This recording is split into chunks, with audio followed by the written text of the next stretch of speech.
आपने कभी सोचा है कि महाकुंभ में स्नान करने के पीछे सिर्फ आस्था नहीं बल्कि गहराई से जुड़ी आध्यात्मिक और वैज्ञानिक सोच भी है?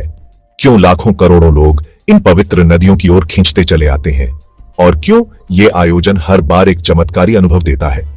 नमस्कार भाइयों और बहनों, स्वागत है आपका आपके अपने चैनल आपकी बात में। मैं हूं राज शर्मा और आज हम एक ऐसी ही गहरी बात करेंगे, एक ऐसे ही अद्भुत मेले की बात करेंगे जो श्रद्धा और विश्वास का संगम है, आस्था और विज्ञान का मिलन है। आज हम आपको बताएंगे कि महाकुंभ में सही स्नान का महत्व क्या है, साथ ही बताएंगे स्नान तिथियों का क्या महत्व है और कैसे यह सिर्फ धर्म का नहीं बल्कि हमारी आत्मा और शरीर का भी शुद्धिकरण करता है। तो चलिए शुरू करते हैं ये ज्ञानवर्धक यात्रा। महाकुंभ इतिहास के पन्नों से। दोस्तों, महाकुंभ ये नाम सुनते ही मन में एक अलौकिक शक्ति का संचार होता है, एक अजीब सी शांति मिलती है। लेकिन क्या आप जानते हैं कि यह परंपरा, यह महापर्व कितना प्राचीन है? कहा जाता है कि महाकुंभ की शुरुआत त्रेता युग से मानी जाती है। जी हां, आपने सही सुना, त्रेता युग। ये वो समय था जब देवता और असुर दोनों ही अमृता की चाह में समुद्र मंथन कर रहे थे और इसी समुद्र मंथन से निकला था अमृत का कलश। देवताओं और असुरों के बीच इस अमृत कलश के लिए युद्ध हुआ और इसी युद्ध के दौरान अमृत की कुछ बूंदें धरती पर गिर गईं। पुराणों में लिखा है कि अमृत की ये बूंदें प्रयागराज, हरिद्वार, उज्जैन और नासिक इन 4 स्थानों पर गिरी थीं और इन्हीं 4 स्थानों पर आज कुंभ मेले का आयोजन होता है। हर 12 साल में जब बृहस्पति ग्रह कुंभ राशि में प्रवेश करता है तब महाकुंभ का आयोजन होता है। ये समय, ये तिथि सिर्फ धार्मिक महत्व ही नहीं रखती बल्कि इसके पीछे गहन वैज्ञानिक कारण भी है। तो आइए अब समझते हैं कि आखिर क्या है इन तिथियों का रहस्य। स्नान पर्व तिथियों का गूढ़ रहस्य। दोस्तों, महाकुंभ में स्नान की जो तिथियां निर्धारित की जाती हैं वो कोई ऐसे ही नहीं होती। ये तिथियां ज्योतिष शास्त्र और खगोल विज्ञान दोनों की गहन गणनाओं पर आधारित होती हैं।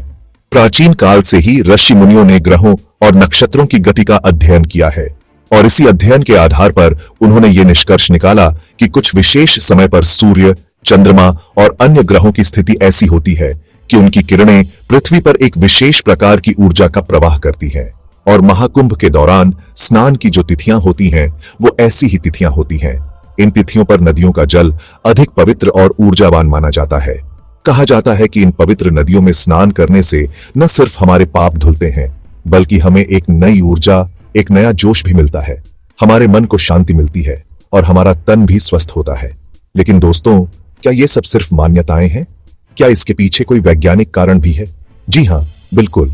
आइए अब इस पहलू पर भी नजर डालते हैं।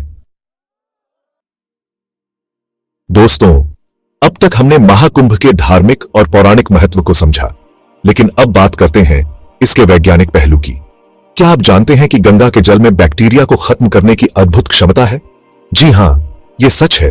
वैज्ञानिक अध्ययनों से यह बात सामने आई है कि गंगा के जल में ऐसे बहुत से खनिज और रसायन पाए जाते हैं जो हानिकारक जीवाणुओं को नष्ट कर देते हैं। और महाकुंभ के दौरान जब लाखों लोग गंगा में स्नान करते हैं तब भी गंगा का जल अपनी शुद्धता बनाए रखता है। इसके अलावा महाकुंभ के दौरान गंगा और यमुना का संगम एक प्राकृतिक डिटॉक्स सिस्टम की तरह काम करता है। इन दोनों नदियों के जल में मौजूद विभिन्न प्रकार के खनिज और रसायन मिलकर एक ऐसा प्राकृतिक फिल्टर बनाते हैं जो पानी को शुद्ध करता है। और यही नहीं, महाकुंभ के दौरान स्नान करने से हमें सिर्फ शारीरिक ही नहीं बल्कि मानसिक लाभ भी मिलते हैं। लाखों लोगों के बीच स्नान करने से हमें एकता और भाईचारे का एहसास होता है। साथ ही धार्मिक माहौल और मंत्रों के उच्चारण से हमारे मन को शांति मिलती है, हमारा तनाव कम होता है। तो दोस्तों, ये थे महाकुंभ के कुछ वैज्ञानिक पहलू। अब बात करते हैं कि अगर आप भी इस महापर्व में शामिल होने की योजना बना रहे हैं तो आपको किन बातों का ध्यान रखना चाहिए। दोस्तों, महाकुंभ में स्नान करना केवल शरीर को पवित्र करने का साधन नहीं है बल्कि यह एक आध्यात्मिक अनुभव है। इस अनुभव को और भी खास बनाने के लिए स्नान से पहले कुछ बातों का ध्यान रखना जरूरी है। सबसे पहले तो यह समझ लीजिए कि महाकुंभ में स्नान करने का मतलब सिर्फ पानी में डुबकी लगाना नहीं है। इसके लिए मन को शांत रखना, एकाग्र रखना बहुत जरूरी है। स्नान से पहले थोड़ी देर ध्यान लगाएं, प्रार्थना करें। महाकुंभ में स्नान करते समय मंत्रों का जाप करना भी शुभ माना जाता है। अगर आपको मंत्र याद न हो तो एम नमः शिवाय का जाप कर सकते हैं। इससे मन को शांति मिलेगी और आपका स्नान और भी फलदायी होगा। ध्यान रखें कि महाकुंभ में करोड़ों लोग स्नान करने आते हैं, इसलिए वहां काफी भीड़ होती है। ऐसे में धैर्य रखना और शांति बनाए रखना बहुत जरूरी है। भीड़ में धक्का मुक्की करने से बचें और नियमों का पालन करें। साथ ही अपने साथ जरूरी सामान जैसे पानी की बोतल, कुछ खाने की वस्तुएं और पहचान पत्र जरूर रखें। भीड़ में अगर आपका कोई सामान गुम हो जाता है तो उसे ढूंढना मुश्किल हो सकता है। और सबसे जरूरी बात, महाकुंभ में जाते समय यह न भूलें कि आप एक पवित्र स्थान पर जा रहे हैं।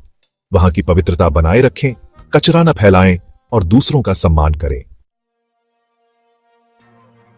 तो दोस्तों, ये था महाकुंभ, जो सिर्फ एक धार्मिक आयोजन नहीं बल्कि हमारे जीवन का मार्गदर्शक है। यह हमें प्रकृति, आध्यात्म और मानवता से जोड़ता है। अगर आप इस महायात्रा का हिस्सा बनने की योजना बना रहे हैं तो पवित्र स्नान के सही समय को जानना और समझना आपके अनुभव को और भी खास बना सकता है। तो दोस्तों, अगर आपको यह जानकारी उपयोगी लगी हो तो इस वीडियो को लाइक करें, शेयर करें और हमारे चैनल आपकी बात को सब्सक्राइब करना न भूलें। अगले वीडियो में फिर मिलते हैं एक और गहरी बात के साथ। जय गंगा मैया।